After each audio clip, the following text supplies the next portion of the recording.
یہ سال ہے 616۔ مکہ کی گلیوں میں کچھ ہونے والا ہے۔ لوگ چھپکے سے آپس میں بات کر رہے ہیں، ایک دوسرے سے پوچھ رہے ہیں کیا یہ سچ میں ہوا۔ ایسا لگتا ہے جیسے فرشتے بھی کھڑے ہو کر اس منظر کو دیکھ رہے ہیں۔ اس شور و گل کے مرکز میں حضرت عمر رضی اللہ تعالی عنہ تشریف لا رہے ہیں۔ سڑک کے آغاز پر اپنے 2 میٹر لمبے شاندار جسم کے ساتھ وہ شان اور وقار سے چل رہے ہیں۔ ان کی بے خوفی ایسی ہے کہ کوئی ان کے سامنے کھڑا ہونے کا تصور بھی نہیں کر سکتا۔ ہمارے پیارے نبی صلی اللہ علیہ وسلم کے مبارک الفاظ میں جب بھی شیطان حضرت عمر رضی اللہ تعالیٰ عنہ کو کسی راہ پر جاتے دیکھتا ہے وہ اس راہ سے ہٹ جاتا ہے۔ حضرت عمر رضی اللہ تعالیٰ عنہ کعبہ کے قریب تشریف لے جا رہے ہیں اور بلند آواز میں یہ اعلان کرتے ہیں، اشہد ان لا الہ الا اللہ واشہد ان محمد رسول اللہ۔ میں گواہی دیتا ہوں کہ اللہ کے سوا کوئی معبود نہیں اور محمد صلی اللہ علیہ وسلم اللہ کے رسول ہیں۔ یہ اعلان سربراز پکار اور بت پرست سرداروں کے لیے ایک سخت چنوتی ہے۔ پہلی دفعہ ایک مسلمان کی آواز اتنی بلند گونج رہی ہے۔ یہ مکہ کے مشرکوں کے لیے بہت بڑا نقصان ثابت ہوتا ہے۔ کیا حضرت عمر رضی اللہ تعالیٰ عنہ بھی مسلمان ہو گئے ہیں؟ اگر یہ سچ ہے تو مسلمان اب کمزور اور بے سہارا نہیں رہے۔ لیکن حضرت عمر رضی اللہ تعالیٰ عنہ نے، جنہوں نے اچانک طاقت کے توازن بدل دیے، یہ فیصلہ کیسے کیا؟ وہ اسلام کے سب سے بڑے دشمن سے اسلام کے سب سے عظیم سپاہی کیسے بنے؟ جب وہ نبی صلی اللہ علیہ وسلم کو قتل کرنے نکل پڑے تھے تو اچانک انہی کے مقصد کے لیے جان دینے کو تیار کیسے ہو گئے؟ پھر وہ نبی صلی اللہ علیہ وسلم کے سب سے عظیم اور قریبی صحابہ اور ان کے بعد دوسرے خلیفہ بنے۔ یہ دنیا کے سب سے دلچسپ اور مقدس قصوں میں سے ایک ہے۔ پردے کے پیچھے حضرت عمر رضی اللہ تعالیٰ عنہ کے اسلام قبول کرنے کا قصہ۔ حضرت عمر رضی اللہ تعالیٰ عنہ کے والد خطاب قریش قبیلے کے بنو عدی کے سردار تھے۔ حضرت عمر رضی اللہ تعالیٰ عنہ کو اچھی تعلیم حاصل ہوئی۔ وہ بہت ذکی اور طاقتور جوان تھے۔ انہوں نے اس علاقے کے لاجواب پہلوانوں کو ہرایا، جس کی وجہ سے مکہ والوں نے انہیں مکہ کا حامی کا لقب دیا۔ اپنی ذہنی قوت اور جسمانی طاقت کے سبب وہ اپنے قبیلے کے سردار بنے۔ اسلام کے ابتدائی سالوں میں نبی صلی اللہ علیہ وسلم خلیدہ خبر نہیں دے رہے تھے، بلکہ چھپے ہوئے طور پر جنہیں اسلام کے قریب سمجھا جاتا تھا مسلم انہیں گھر میں دعوت دیتے تھے، اور جو مسلمان ہو جاتے وہ اپنا اسلام چھپاتے تھے، صرف انہیں بتاتے تھے جو بھروسے مند اور نیک سمجھے جاتے تھے۔ مسلمانوں کے جمع ہونے کی جگہ بھی چھپی ہوئی تھی۔ اگر کھلی ہوئی دعوت ہوتی تو کم تعداد ہونے کی وجہ سے انہیں بہت تکلیف ہوتی۔ جب یہ حالت کچھ وقت تک جاری رہی، شہر میں افواہیں پھیلنے لگی۔ یہ نیا مذہب مکہ کے مشرک سرداروں کے کانوں تک پہنچنے لگا۔ پہلے انہوں نے اسے نظر انداز کیا، لیکن وقت کے ساتھ ساتھ ان کے قریبی بھی اسلام قبول کرنے لگے۔ اس نئی حالت پر بات کرنے کے لیے دارالندوہ میں ملاقاتیں ہوئی، جو مکہ کا شہری کونسل تھا۔ ہر خاندان کے سردار ان ملاقاتوں میں شامل ہوتے اور حضرت عمر رضی اللہ تعالیٰ عنہ بھی اپنے قبیلے بنو عدی کے سردار کے طور پر شرکت کرتے۔ ان ملاقاتوں میں مختلف فیصلے ہوئے۔ ایک فیصلہ یہ تھا کہ ہر شخص اپنے قبیلے کے مسلمان ہونے والوں یا ہونے کا سوچنے والوں کو قید، پٹائی اور عذاب سے ڈرائے گا۔ حضرت عمر رضی اللہ تعالیٰ عنہ نے اپنے قبیلے کے مسلمانوں کو باندھ کر تھک جانے تک پیٹا۔ اس وقت مسلمان انہیں ظالم کے لقب سے جانتے تھے، چونکہ دعوت چھپی ہوئی تھی۔ حضرت عمر کو اسلام کی حقیقت کا ابھی علم نہیں تھا۔ ان کے ذہن میں وہ یہ سمجھتے تھے کہ وہ اچھا کام کر رہے ہیں، کیونکہ ان کے نظر میں نبی صلی اللہ علیہ وسلم عربوں میں تنفر پیدا کر رہے تھے اپنے فائدے کے لیے۔ حضرت عمر رضی اللہ تعالیٰ عنہ اپنی قوم کو اس خطرے سے بچا رہے تھے۔ وقت کے ساتھ ساتھ مسلمانوں پر ظلم ناقابل تحمل ہو گیا۔ اس کے نتیجے میں کچھ مسلمانوں نے نبی صلی اللہ علیہ وسلم سے اجازت لے کر حبیشستان یعنی ایتھیوپیا ہجرت کرنا شروع کی۔ ان میں عامر رضی اللہ تعالیٰ عنہ بھی تھے، جو پہلے خطاب کے غلام تھے لیکن بعد میں آزاد ہوئے۔ وہ اور ان کی بیوی لیلا رضی اللہ تعالیٰ عنہ اس ہجرت کی لہر میں شامل ہونے کی تیاری کر رہے تھے۔ جب حضرت عمر لیلا سے ملے اور پوچھا کیا تم کہیں جا رہی ہو، انہوں نے جواب دیا، ہاں، تم نے ہمیں بہت عذاب دیا۔ جب تک اللہ ہمیں نجات کا راستہ نہ دکھائے ہم اللہ کی کسی اور زمین پر جائیں گے۔ حضرت عمر نے انہونی نرمی سے کہا، اللہ تم سب کی مدد کرے، اور پھر وہاں سے چلے گئے۔ اس وقت تک ان کا دل مسلمانوں کے ساتھ کیے ہوئے ظلم سے تھک چکا تھا۔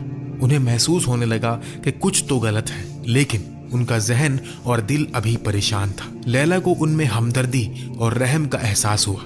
جب عامر واپس آئے انہوں نے ان کی یہ حالت بتائی۔ عامر حیران ہوئے اور بولے، کیا تمہیں امید ہے کہ حضرت عمر رضی اللہ تعالیٰ عنہ مسلمان ہو جائیں گے؟ پھر انہوں نے کہا، واللہ خطاب کا گدھا مسلم ہو جائے گا، لیکن اس کا بیٹا عمر نہیں۔ یہ اثر تھا جو حضرت عمر کا رویہ لوگوں پر ڈال رہا تھا، لیکن ان کا پتھر جیسا سخت دل جلد ہی نرم ہونے والا تھا۔ حضرت عمر رضی اللہ تعالیٰ عنہ کے اسلام قبول کرنے کے واقعات میں ایک یہ تھا کہ وہ ایک رات نبی صلی اللہ علیہ وسلم کو کعبہ کے قریب نماز ادا کرتے دیکھتے ہیں۔ حیرت میں کہ وہ کیا پڑھ رہے ہیں، وہ چھپے ہوئے طور پر قریب جاتے ہیں۔ نبی صلی اللہ علیہ وسلم سورہ الحقہ پڑھ رہے تھے۔ ان کے الفاظ سے حضرت عمر مجذوب ہو گئے، لیکن وہ ایسے ہی مسلم نہیں ہونے والے تھے۔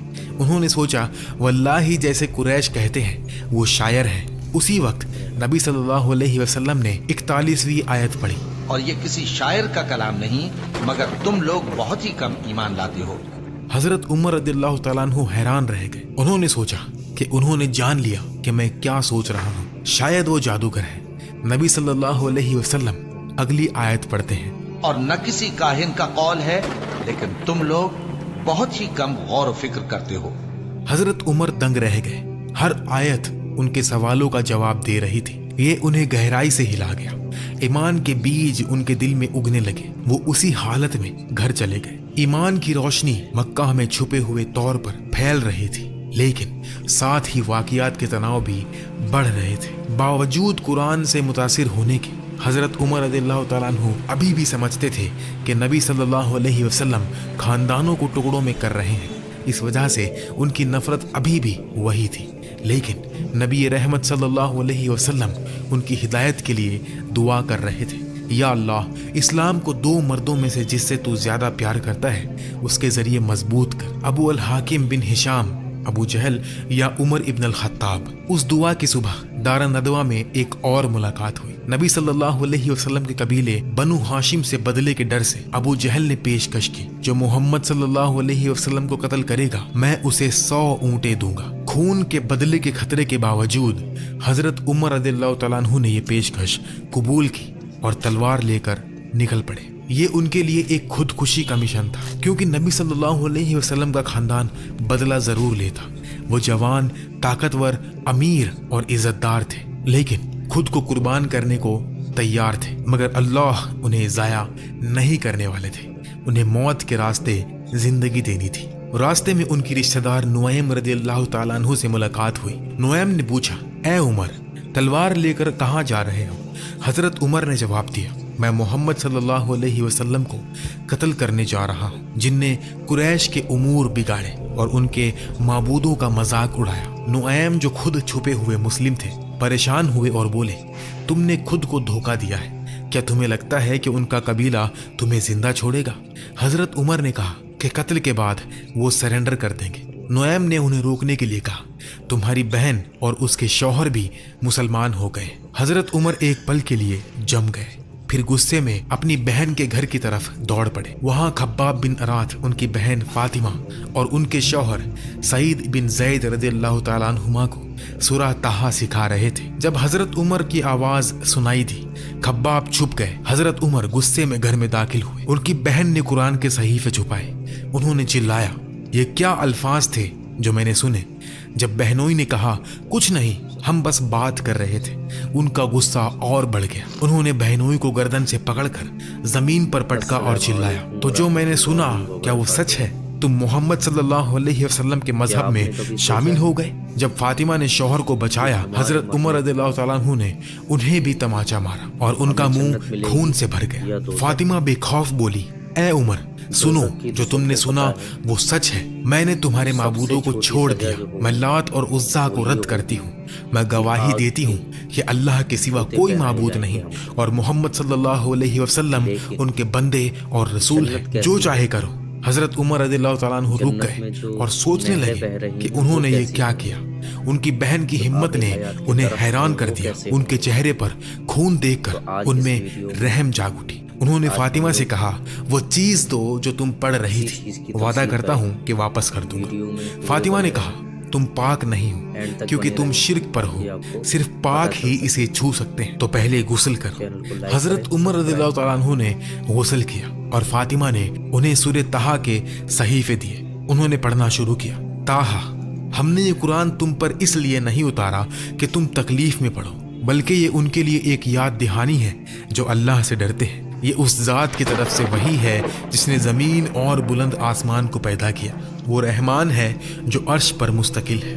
پڑھتے وقت ان کے دل کی سختی اور چہرے کا غصہ دھیرے دھیرے ختم ہو گیا۔ انہوں نے اپنی بہن اور بہنوئی سے کہا، کتنی خوبصورت، عزت والی، شان والی بات ہے، اس سے زیادہ خوبصورت بات نہیں ہو سکتی۔ دونوں خوشی اور حیرت سے ایک دوسرے کو دیکھتے رہے۔ حضرت عمر میں اب ضد نہیں رہی، ان کا دل تسلیم ہو گیا۔ خباب نے چھپنے کی جگہ سے نکل کر کہا، خوشخبری اے عمر، نبی صلی اللہ علیہ وسلم نے دعا کی ہے کہ اللہ اسلام کو تمہارے ذریعے مضبوط کرے۔ حضرت عمر نے کہا، بتاؤ رسول اللہ صلی اللہ علیہ وسلم کہاں ہیں؟ خباب نے صفا کے قریب ان کی جگہ بتائی اور حضرت عمر نکل پڑے، دل خوشی سے بھرا ہوا۔ حضرت عمر پہنچ کر دروازہ کھٹکھٹائے۔ صحابہ نے انہیں تلوار کے ساتھ دیکھا تو ڈر گئے، لیکن نبی صلی اللہ علیہ وسلم نے انہیں اندر بلایا۔ جب نبی نے حضرت عمر کو دیکھا، انہوں نے ان کی تلوار کی پٹی پکڑ لی اور کہا، یا اللہ، یہ عمر ابن الخطاب ہے، یا اللہ دین کو عمر ابن الخطاب کے ذریعے مضبوط کر۔ حضرت عمر نے شہادت لی اور مسلمان ہو گئے۔ یہ منظر دیکھنے والے سب جذبے اور یقین سے بھر گئے۔ حضرت عمر کا نام ہی ڈر تھا ان کے خلاف والوں کے لیے، لیکن اب وہ مسلمان تھے تو ڈرنے کی کوئی بات نہیں تھی۔ سب صحابہ نے مل کر تکبیر چلائی، اللہ اکبر۔ یہ آواز مکہ کی گلیوں میں گونج گئی۔ حضرت عمر رضی اللہ تعالیٰ عنہ نے نبی صلی اللہ علیہ وسلم سے کہا، یا رسول اللہ، کیا ہم حق مذہب پر ہیں، چاہے زندہ رہیں یا مر جائیں؟ نبی نے فرمایا، ہاں۔ حضرت عمر بولے، تو پھر ہم کیوں چھپ رہے ہیں؟ اللہ کی قسم جس نے آپ کو حق مذہب پر بھیجا، میں مشرکوں کی ہر مجلس میں بے خوفی سے اسلام کا اعلان کروں گا۔ نبی صلی اللہ علیہ وسلم نے مومنین کو چھپنے سے نکال کر کھلی دعوت دینے کی اجازت دی۔ نبی صلی اللہ علیہ وسلم آگے، حضرت عمر ان کے دائیں، حضرت حمزہ رضی اللہ تعالیٰ عنہ بائیں اور باقی مومنین پیچھے۔ سب مسلمان کعبہ کی طرف مارچ کیے۔ اس طرح انہوں نے پورے شہر اور قریش کو اپنا دکھایا۔ سب حیرت سے جمع ہو گئے۔ اس وقت قریش کے سرداروں کو سمجھ آ گیا کہ ہوا اب الٹی چل رہی ہے۔ حضرت عبداللہ ابن مسعود رضی اللہ تعالیٰ عنہ نے حضرت عمر کو یوں بیان کیا، ان کا اسلام قبول کرنا فتح تھا، ان کی ہجرت فتح تھی اور ان کی خلافت رحمت تھی۔ بے شک حضرت عمر رضی اللہ تعالیٰ عنہ کا ایمان مسلمانوں کے لیے بڑی فتح اور کافروں کے لیے بڑی شکست تھی۔ 1 گھنٹے پہلے جو حضرت عمر رضی اللہ تعالیٰ عنہ غیر مسلم تھے، 1 گھنٹے بعد نئے مسلم عمر میں بہت فرق تھا۔ وہ ظالم شخص جو لوگوں کو عذاب دیتے تھے اب ایسے بن گئے کہ مکھی کو بھی نقصان نہ پہنچائے۔ نبی صلی اللہ علیہ وسلم کی ہدایت کی روشنی سے ان کے اندر چھپی روشنی چمک اٹھی۔ اس دن حضرت عمر رضی اللہ تعالیٰ عنہ کے دل میں ایمان کا بیج بویا گیا اور اس بیج سے اللہ نے انصاف اور وصیت کا ایک عظیم درخت پیدا کیا، اتنا کہ ان کے خلافت کے دور میں انہیں العادل کا لقب ملا، اور نہ صرف انسان بلکہ جانور بھی ظلم سے محفوظ رہے۔